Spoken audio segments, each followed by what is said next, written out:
चौहान ठाकुर। तो आज की इस वीडियो में हम लोग बात करने वाले हैं how to unlock your luck. तो काफ़ी लोग बोलते हैं ना कि कोई भी कितनी भी सक्सेस हासिल कर ले, उसने कितना भी मेहनत किया हो, लेकिन सब उसका नाम दे देते हैं कि ये तो बहुत लकी है यार, इसको सब आसानी से मिल जाता है, ये तो बहुत लकी है, इसको वन ट्राई में सब मिल जाता है।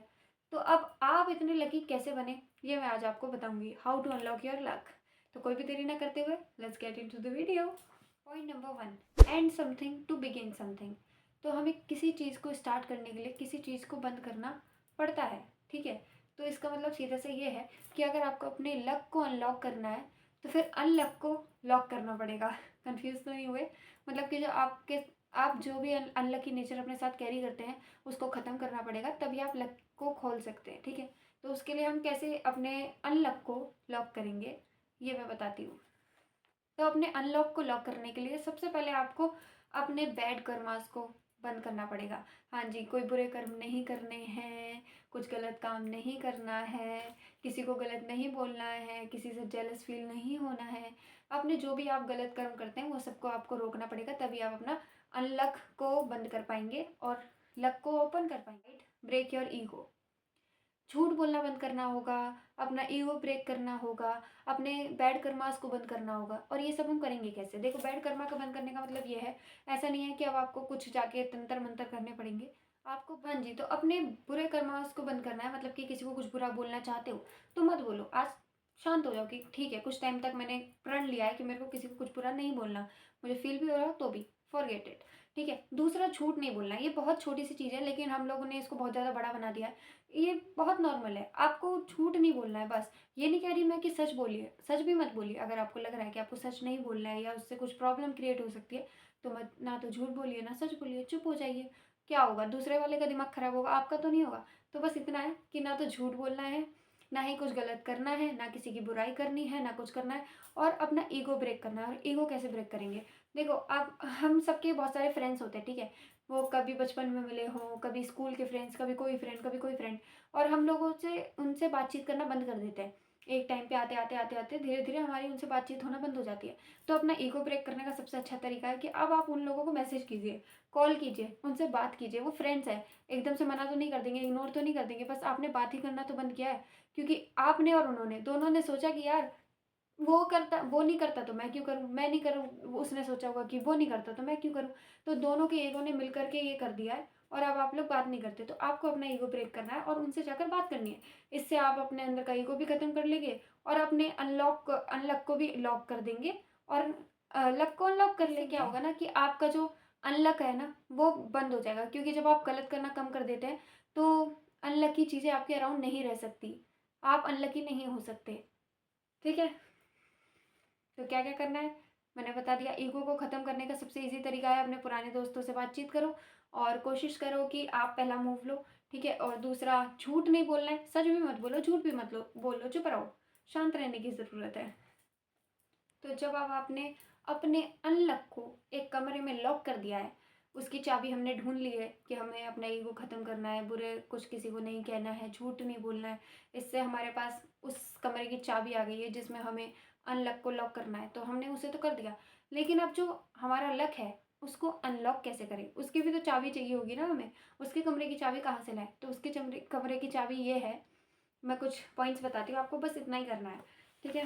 First of all, your helpful behaviour helps you to, ठीक है। तो अगर आप किसी के लिए हेल्प करते हैं या हेल्प का इंटेंशन रखते हैं तो वो हेल्प आपको भी रिटर्न में हेल्प करती है। सबने सुना होगा ना, लोग गरीबों में खाना क्यों बांटते हैं? जितने अमीर होते जाते हैं वो उतने ही चैरिटी क्यों करते हैं? नॉट बिकॉज कि भाई वो बहुत ज़्यादा अच्छे हैं, कुछ लोग डर में करते हैं कि हम करेंगे नहीं तो हमारे पास आएगा नहीं।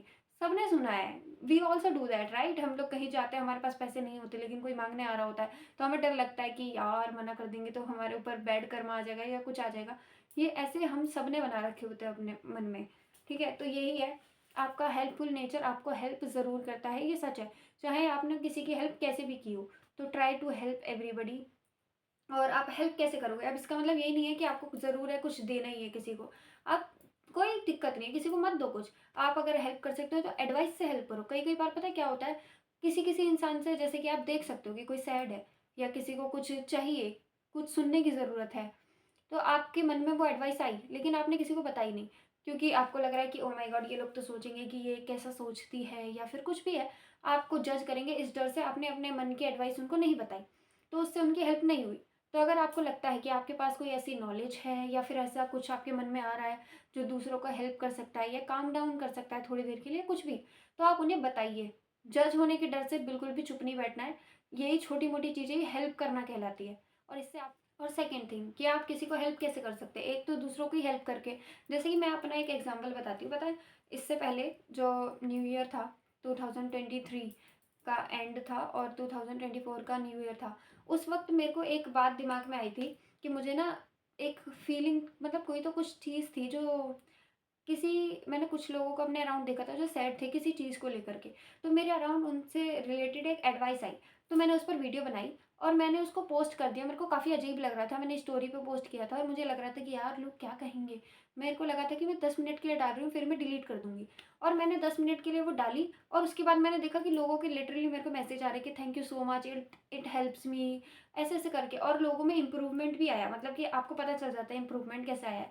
कि वो जो पहले रोतड़ी-धोतड़ी स्टोरी लगाते थे, आजकल सेल्फ लव की स्टोरीज़ लगा रहे हैं, आपको थैंक यू बोलने के बाद। तो ऐसे चेंजेस आते हैं लोगों में। आपको नहीं पता चलता है कि आपकी छोटी-सी एडवाइस किसको कितना असर कर गई। तो अगर आपके मन में कोई एडवाइस आती है, आपके मन में कुछ अच्छे थॉट्स आते हैं, तो उसको शेयर कीजिए। कूल बनने के या फिर डैंक बनने के चक्कर में उसको बंद मत कर लीजिए कि नहीं यार, हम नहीं बता सकते, ऐसे बुरा लगेगा, अजीब लगेगा। ऐसा नहीं करना है। दूसरा, आप लोगों को कॉम्प्लीमेंट कर सकते हैं। ये तो सुना होगा ना कि देखो, हमें नहीं पता कौन इंसान कितना किस चीज़ से जूझ रहा है, ठीक है? किसकी लाइफ़ में क्या प्रॉब्लम चल रही है, क्या नहीं है, हमें नहीं पता। तो हम क्या कर सकते हैं, हम किसी को भी कॉम्प्लीमेंट कर सकते हैं। जैसे आते-जाते अगर हमें किसी का कुछ अच्छा लग रहा है, तो वी कैन कॉम्प्लीमेंट देम। और इसमें मैं ये नहीं बोल रही कि किसी को जाते ही ऐसे रास्ते में कि, "ए, ये बढ़िया लग रहा है, ऐसे कर दो।" ये नहीं।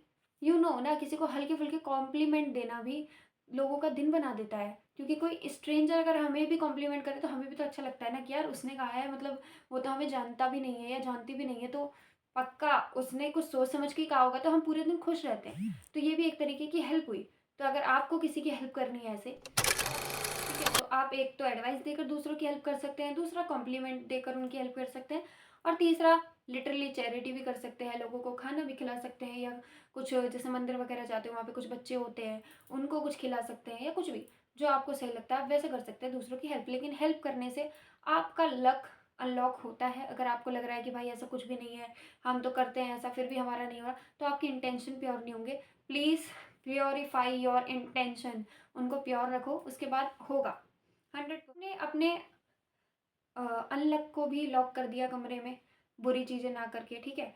और हमने अपने लक को भी अनलॉक कर लिया अच्छी चीज़ें करके। तो हमने दोनों चीज़ें कर लिया। लेकिन अब अनलक तो हमारा कहीं नहीं भाग सकता क्योंकि हमने उसे कमरे में बंद कर दिया है। ना तो वो अब हमारे पास आ सकता है, ना ही वो किसी और के पास जा सकता है। लेकिन जो हमारा लक है, उसको हमने खोल दिया है। अब वो हमारे साथ है, लेकिन वो हमारे साथ कब तक है, वो उस पे डिपेंड करता है। वो भाग भी सकता है, वो उसकी मर्ज़ी है। तो उसके साथ जुड़े कैसे रहें? वो मैं आज आपको बताऊँगी कि अपना लक खोल तो लिया है, अब उसके साथ जुड़े कैसे रहना है, हमेशा लकी कैसे बने रहना है, अपने लक को भागने नहीं देना है, वो ऐसे कर सकते हैं आप।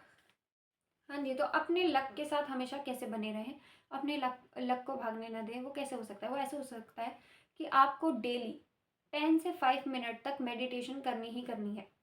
10 मिनट, 5 मिनट, जितने भी मिनट आपको लगता है कि आप कर सकते हैं, आपको मेडिटेशन करनी है। और इसका मैं बहुत प्रैक्टिकल रीज़न दे रही हूँ कि मेडिटेशन से आप अपने लक को कैसे रोक सकते हो। ऐसे, क्योंकि मेडिटेशन आपको अपने माइंड को और हार्ट को शांत करने में मदद करती है। जैसे हम लोग ह्यूमन हैं, ठीक है? तो हम लोग भाई गलत सोच लेते हैं। हमने अभी अब दूसरों की हेल्प कर कर के अच्छा कर लिया, लेकिन हमारे इंटेंशन कब तक प्योर रहेंगे ये हमें भी नहीं पता होता। हम कई बार हेल्प करते-करते भी कुछ घटिया ही सोच रहे होते हैं हमारे मन में कि यार इसको हेल्प किया, मुझे इतना मिलेगा। ऐसा होता है, कोई एक्सेप्ट करे ना करे यही सच है, ठीक है? तो ऐसा होता है। तो अपने इंटेंशन को प्योर रखने के लिए आपको मेडिटेशन करना बहुत ज़रूरी है।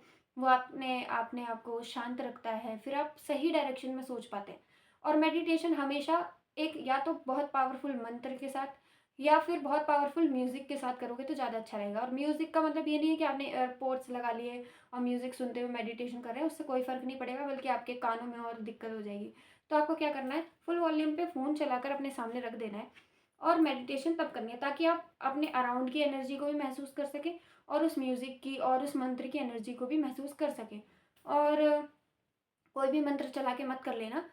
ठीक है, मैं फ़िलहाल माँ काली कवच के उससे करती हूँ मेडिटेशन, बाकी आप किसी से भी कर सकते हैं। पर देख-दाख के, अच्छे से देखो कि आपके लिए क्या ठीक है, आपको सही लगता है, मंत्र समझ आए तभी करना है, समझ नहीं आ रहा और आपने बस मेडिटेशन स्टार्ट कर दिया तो वो गलत भी असर कर सकता है। तो इसीलिए या तो फिर कोई हेवी म्यूज़िक, जो पावरफुल म्यूज़िक हो, बहुत सारे म्यूज़िक आते हैं यूट्यूब पर, आप देख सकते हैं, उनके साथ मेडिटेशन कीजिए, वो आपको बहुत ज़्यादा हेल्प करेगी। ठीक है? तो ऐसे आप लकी बनते हैं। और लक आप अपना खुद बनाते हैं, कोई और नहीं बनाता है। तो ये मत कहिए कि ये तो बचपन से ही लकी है, इसको सब मिल जाता है। कोई भी इंसान लकी होता है अपने कर्मों के द्वारा। तो आप अगर आप अच्छे कर्म करेंगे तो आप भी लकी बन जाएँगे। बेसिकली ये सब कर्मों का खेल है, तो अच्छे कर्म करो और लकी बनो। ओके, तो मैं मिलती हूँ आपको नेक्स्ट वीडियो में। आज की वीडियो के लिए बस इतना ही। Bye bye, see you.